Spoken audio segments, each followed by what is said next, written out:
ধূপগুড়ি পশ্চিম সাংগঠনিক এরিয়ার CPIM party নেতা মনমোহন রায় প্রয়াত হলেন শনিবার সকালে শিলিগুড়ির একটি বেসরকারি হাসপাতালে। মৃত্যুকালে তার বয়স হয়েছিল ৬৬ বছর। অল্প কিছুদিন আগে অসুস্থতার কারণে পরিবারের সদস্যরা তাকে ব্যাঙ্গালোরে চিকিৎসার জন্য নিয়ে গেলে জানা যায় তিনি কিডনির অসুখে আক্রান্ত। চিকিৎসকদের পরামর্শে বাড়ি নিয়ে আসার পর সুস্থতার দিকে যাচ্ছিলেন। ৩ দিন আগে ফের অসুস্থ হলে তাকে শিলিগুড়িতে একটি বেসরকারি হাসপাতালে ভর্তি করা হয়। শনিবার ভোর ৪টে নাগাদ সেখানেই তিনি শেষ নিঃশ্বাস ত্যাগ করেন। সংগঠন সূত্রে জানা গিয়েছে, মনমোহন রায় যুব ফেডারেশনের কাজের মধ্য দিয়ে ১৯৭৮ সালে পার্টির সদস্যপদ লাভ করেন। পার্টির পশ্চিম লোকাল কমিটির সম্পাদক হিসেবে দীর্ঘদিন দায়িত্ব পালন করেন এবং এরিয়া কমিটি গঠন করা হলে মনমোহন রায় ধূপগুড়ি পশ্চিম এরিয়া কমিটির প্রথম সম্পাদক হিসেবে দায়িত্ব পালন করেন।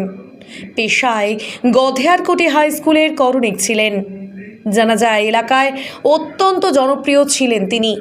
গধেয়ারকুটি গ্রাম পঞ্চায়েতের এলাকার সহ ঝাড়ালতা ১ ও ২ নম্বর শালবাড়ি ১ ও ২ নম্বর গ্রাম পঞ্চায়েতের বিভিন্ন গ্রামে পার্টি সংগঠন গড়ে তোলার সাথে সাথে অসংগঠিত শ্রমিক সংগঠন গড়ে তোলার কাজ করেন। ২০২০ সালে চাকরি থেকে অবসর গ্রহণ করে অনেক বেশি উদ্যমে পার্টির কাজ করে যান। এদিন মনমোহন রায়ের মৃতদেহ শিলিগুড়ি থেকে বাড়িতে আনার পথে ধূপগুড়িতে এরিয়া দপ্তরে আনা হলে পার্টির রাজ্য কমিটির সদস্য সলিল আচার্য, জেলা সম্পাদক পীযূষ মিত্র সহ ধূপগুড়ি সদর এরিয়া কমিটির দক্ষিণ পূর্ব এরিয়া কমিটির সম্পাদক জয়ন্ত মজুমদার, রাজকুমার রায় সহ জেলা সম্পাদক মণ্ডলীর সদস্যা এবং অন্যান্য নেতৃত্বরা শ্রদ্ধা জানান।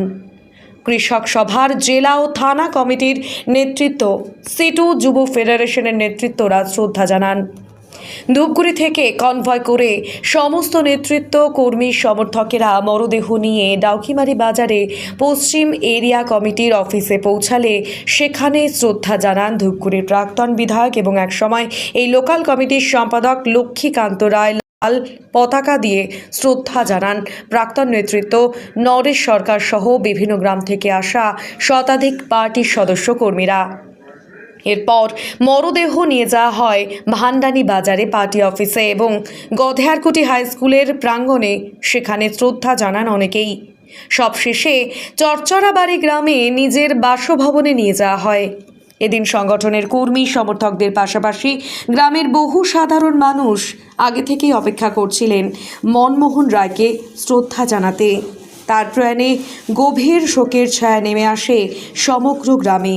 এদিন পার্টি নেতৃত্ব, কর্মী, সমর্থক সহ গ্রামের বহু মানুষ উপস্থিত ছিলেন দাহ কাজের সময় পর্যন্ত।